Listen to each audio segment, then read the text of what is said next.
वित्त मंत्री निर्मला सीतारमण ने 2025-26 के केंद्रीय बजट में भारतीय रेलवे के लिए 2.52 लाख करोड़ रुपए का आवंटन किया है, जो कि पिछले वर्ष के बजट के समान है। और हालांकि इस बार 10,000 करोड़ अतिरिक्त बजटीय संसाधनों से मिले हैं, जिनका उपयोग रेलवे के आधुनिकीकरण और लागत को पूरा करने में किया जाएगा। रेलवे मंत्रालय ने आगामी वर्षों में यात्रियों के लिए कई महत्वपूर्ण योजनाओं का भी ऐलान किया है, जिनसे भारतीय रेलवे की सेवाओं में सुधार होगा और यात्रा सुरक्षित, सस्ती तथा सुविधाजनक होगी। रेल मंत्री अश्विनी वैष्णव ने यह घोषणा की कि अगले 2 से 3 वर्षों में भारतीय रेलवे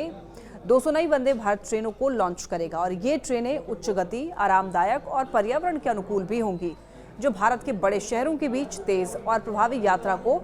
संभव बनाएगी। वंदे भारत ट्रेनें पहले से ही यात्रियों के बीच अपनी गति और आराम के लिए लोकप्रिय हो चुकी है और ये विस्तार यात्रियों के लिए सुविधा बढ़ाएगा। भारतीय रेलवे ने 100 नए अमृत भारत ट्रेन सेट बनाने का लक्ष्य तय किया है और ये नॉन एसी ट्रेन सेट जो है वो सस्ती यात्रा के उद्देश्य से बनेंगे और विशेष रूप से उन यात्रियों के लिए होंगे जो कि कम बजट में यात्रा करना चाहते हैं। और ये ट्रेनें इंटीग्रल कोच फैक्ट्री यानी कि ICF द्वारा बनाई जाएंगी और इनका डिजाइन यात्रियों की सुविधा को ध्यान में रखते हुए किया जाएगा।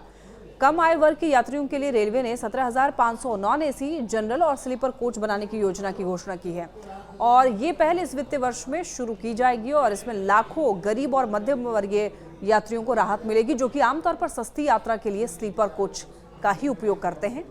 भारतीय रेलवे का उद्देश्य वित्तीय वर्ष 2025-26 तक 100% विद्युतीकरण प्राप्त करना है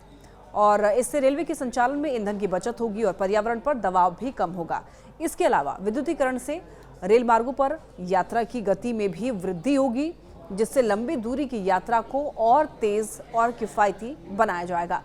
रेल मंत्री अश्विनी वैष्णव ने यह भी कहा है कि भारतीय रेलवे 160 करोड़ टन माल ढुलाई करने वाला दूसरा सबसे बड़ा माल ढुलाई नेटवर्क बनने की ओर अग्रसर है और ये माल ढुलाई के क्षेत्र में रेलवे के विस्तार को दर्शाता है, जो कि अर्थव्यवस्था को मजबूती प्रदान करेगा और व्यापार के लिए बेहतर संभावनाएं भी खोलेगा।